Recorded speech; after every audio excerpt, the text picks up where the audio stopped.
Kaixo, gaizka. Kaixo, Bioni. Zelan gabiz. Ondo, ontxe lanetik urten barri eta Donostin. Ze ondo, hemen zauzela ilusioa egiten dut. Nire bai, a ber, ze berri deko zen. Gaizka aktorea zara, aktore munduan ikusi zaitugu gehien bat antzeki munduak, baina nolatan aktore. Nolatan aktorea. Ez dakit. Berez, ni, aktore kontuak eta alakoak gustatu zaizkit txikitatik egia da. Baina gero ni bere garaian magisteritza ikasi nuen, bai, pedagogia eta irakaslea izan nintzen garai batean. Eta egia da aldi berean, irakasle nintzen aldi berean, paiasogintza ezagutu nuen, hortik hasi izan dana.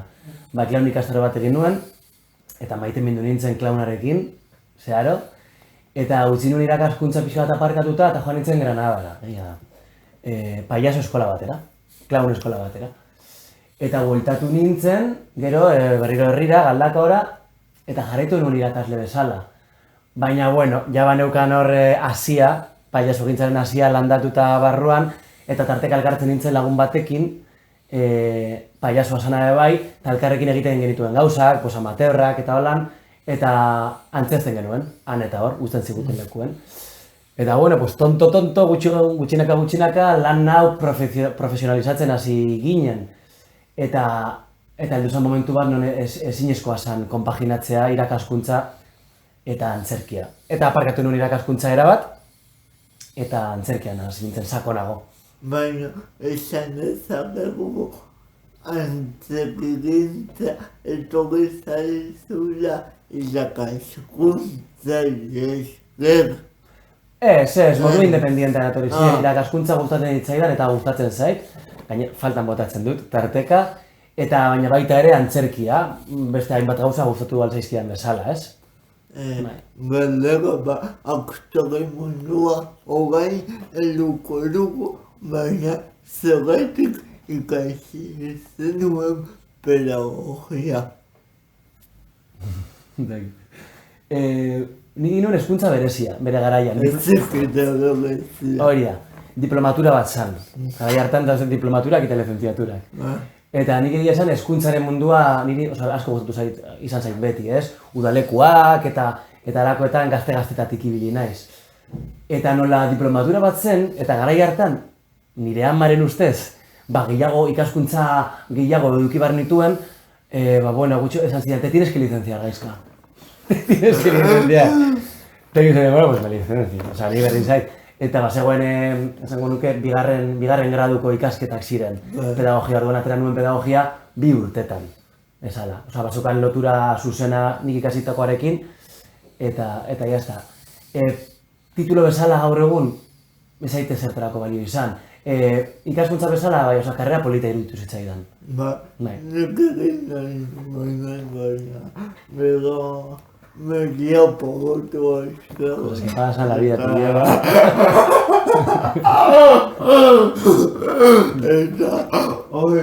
Eta aktore munduan antzekian hasi zinela suposatzen dut.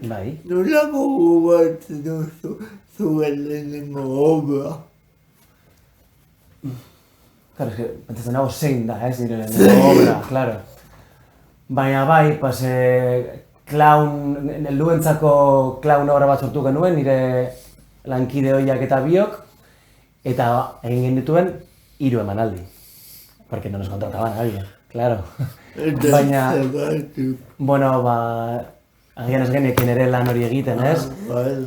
Porque nik uste dut, oso maitasun eta kariño handiz gogoratzen dut obra hura.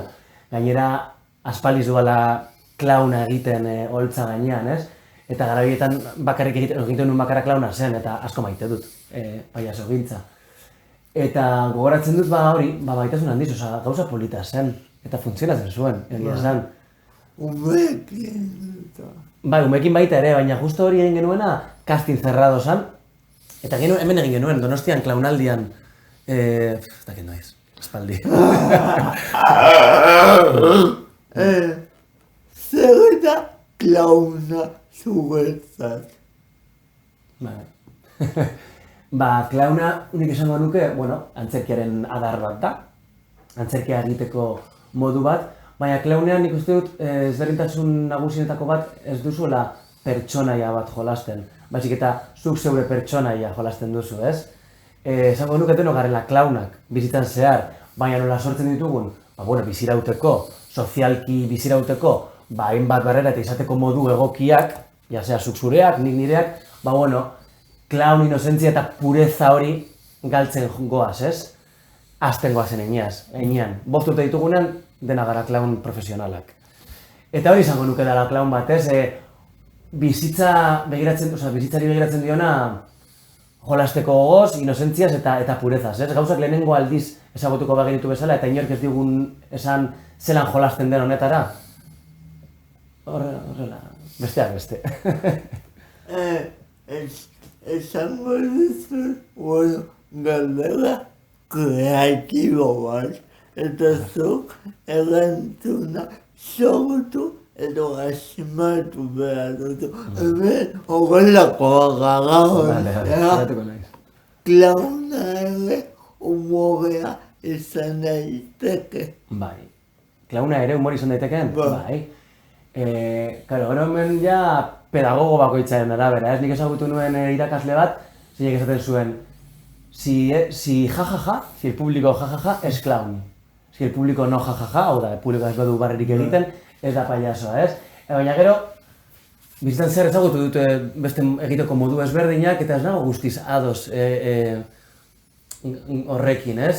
Nik uste dut klaunak ez duela zertan, inkluso ez duela zertan, komikoa bada, bai, porque ume txikiek graziosoak dira, ume txikiak. Baina ez dauka zertan graziosoa izan, bai? Azkenan klaunaren beste zeretako bat da publikoarekin konexioa, ez? Laugarren pareta horren desagerpena eta publikoarekin konexioa eta emozioak bizitzarena segunduan, ez? Al momento esaten dana. Eta emozio horiek esan daitezke humoretsu, positiboak edo negatiboak, ez? Klaunek ere negargura sortzen digute, pena ematen digute. Berarekin konektatzen duzu, oso modu humanoan, hori daukan berezitasun haundiena klaun batek. Jasea umentzako, helduentzako, sudurrarekin, sudur barik, con zapatones o cojo. Eta gaizka nola sentitzen da klaun bat denean. Eszenan? Bai. Pues horitzari gotzen garen bakoitzan bezala, ez? Urduri, erne, ez dakizu. Baina bai, igual, klaunek badaukan berezitasun hori da, ego hori, aktoreok, daukagun ego potente hau, desagertarazi behar dugula. Hau da, eta presto egon behar gara, ditzen dioguna al fracaso. Klauna daukan beste berezitasun handi bat, ez? Hau da, eszenara goaz ondo egitera, eta publikoak gu maitatzen nahi dugu, baina argi eduki behar dugu, txarto egingo dugula, frakaso bat biziko dugula eszenan, eta frakaso hori maitatu behar dugula. Orduan, horretarako prest egotea eszenan, momentuan, segunduan erne, zaila da. Horregatik nire ustez paiaso gintza antzerkiaren oso adar, zaila da, aktore gehienentzako. Zerekin geldituko zeinak, zein dira desberdintasuna, klauna eta antzerki bat aktorekin esan dezakegu. Ez dakit, egira, humile izan da, nik esan bezala paiaso gintza ikasi nuen, eta antzerkia, hau da, drama berez, ez dut inoiz, ez dut formakuntzarik, baina bizitzak eramaten zaitu, esan dugun bezala. Ez da, hasieran paiaso gintzara hasi nintzen jotazu, baina gero egia da izan ditudan beste lan guztiak eta gaur egun ditudanak, paiaso gintzarekin zerikusia gehiago edo gutxiago izan dezakete, baina ez horren beste. Eta orduan ezberdintasunei dagokienez,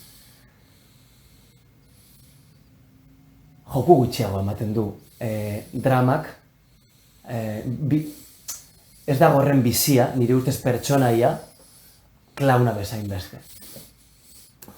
Ez duzu beste hainbeste drama, baina edo nola zerretan kokatzen zara pertsonaje bat prestatzeko garaian. Bai, Osea, nola prestatzen duzu? pertsonaia Bai, jolasten. Jolasten, ensaioekin jolasten. Ni igual batzutan gidoi bat ikasi behar dudanean, bueno, etxera noa ikasi behar dut, liburuxka, ez? Nik ezin dut.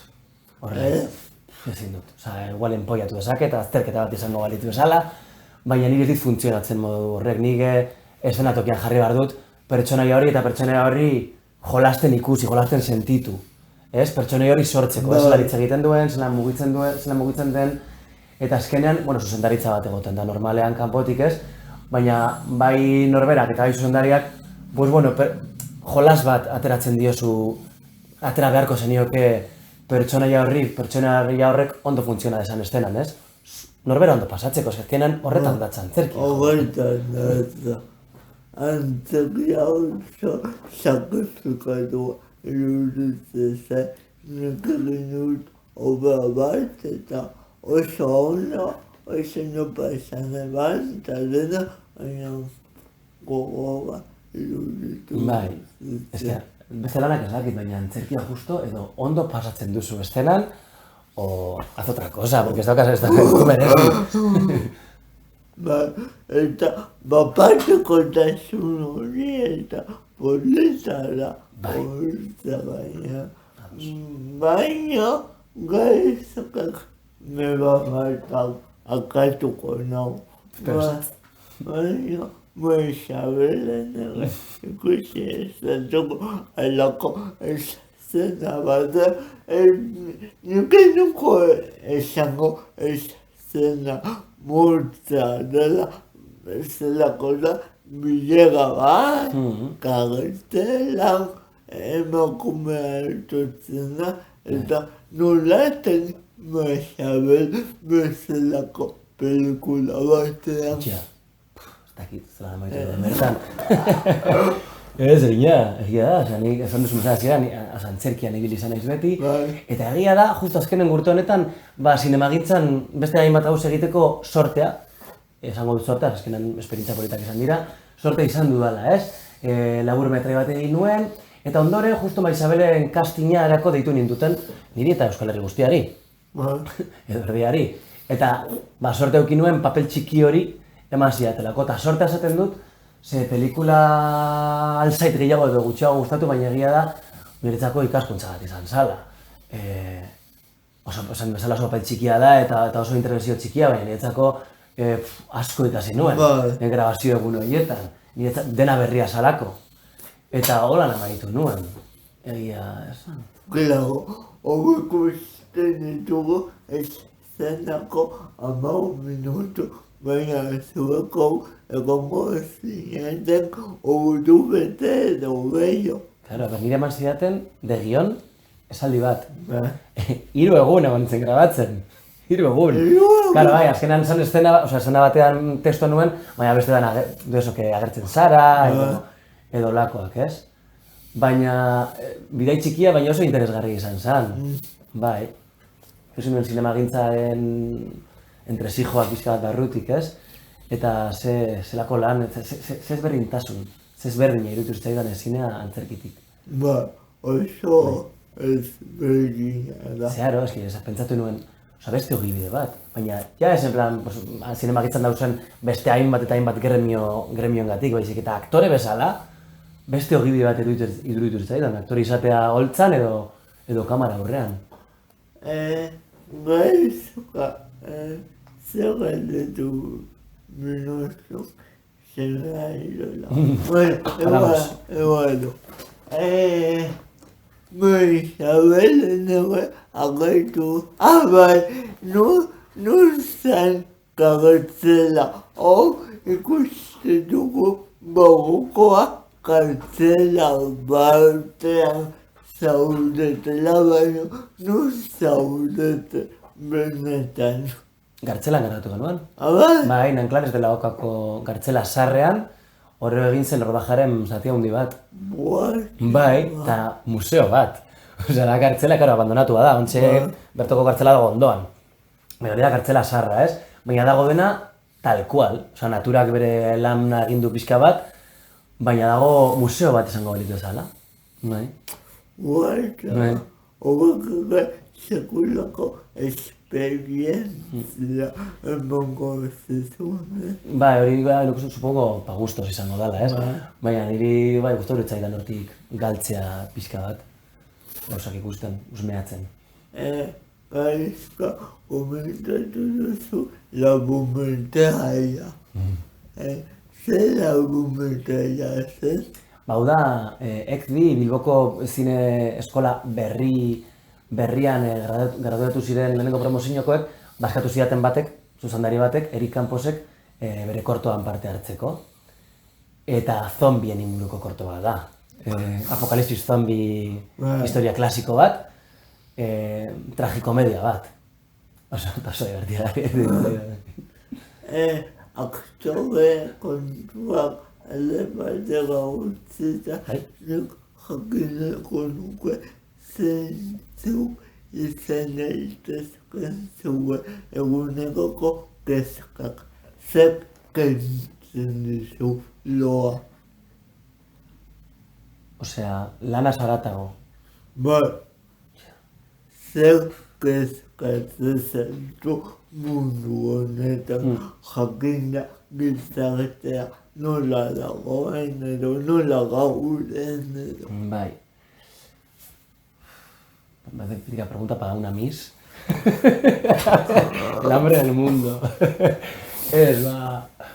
Ni oso, introspekzioa asko lantzen dut. Bai. Eta beti izan dut, ona dela introspekzioa lantzea. Baina tarteka duda dauzkat. Ze batzutan gilegi begiratzen dugu barrua eta gilegi galdu gaitezke gure horretan, ez? Asko gustatzen zain nire burua ezagutzea. Eta horregatik, kezken inguruan galetzen didasunan, dinot, claro, te empiezo a contar, ¿qué pasa? Así que joago pizka bat a la superficie. Bai, kezkatzen nago asko individualismoak. Baina gaztetatik asko molestatu izan dit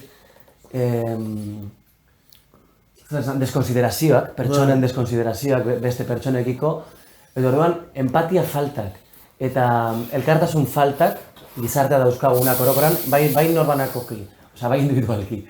Eta gizarte bezala kezkatzen haute. Bai gizartearenak eta bai nireek ere, ze batzuetan nik dinot. Eska, tio, pabila, lan duzuke bai empatia, horren beste demandatzen duzun empatia hori. Nik uste badagoela gabezia handi bat mundu mailan horren inguruan. Nik uste dut elkartasuna gehiago lagunduko balitz mundua beste modu batera jo, no? Ibiliko litzatekela, no? Ba. A ber, un klasiko baina eskala da. Bizka bat humanitatea, empatia bat. Claro, eske superhotzak bihurtzen ari gara, eta hotzagoak. Eta bai, harremanetatik hasita, bai, harremantzeko beste hainbat modu dauzkagu, eta horretik hasita, askoz ere hotzagoak bihurtzen gara pertsonekin, eta ontzekar, COVID-aren mobidagaz, distantziaren kontuekin, ja, ohitu gara, ez? Kontaktu ja fizikorik ez eukitera edo gutxiago izatera, como si fuera, hori eske, movida bat da. Movida bat. Bueno, hau egingo diogu. Hau ere pasatuko da. Pasatuko da. Beti pixka negatibonagonean azkenean esaten dut, agia aterako da, seguro. Beti ateratzen da. Beti. Bai. Bueno, mila esako. Ba, zuri, egin, super gustorako naiz. Bilareko dira muso. Bai, noski. Baba. Ale, musu bana, agur.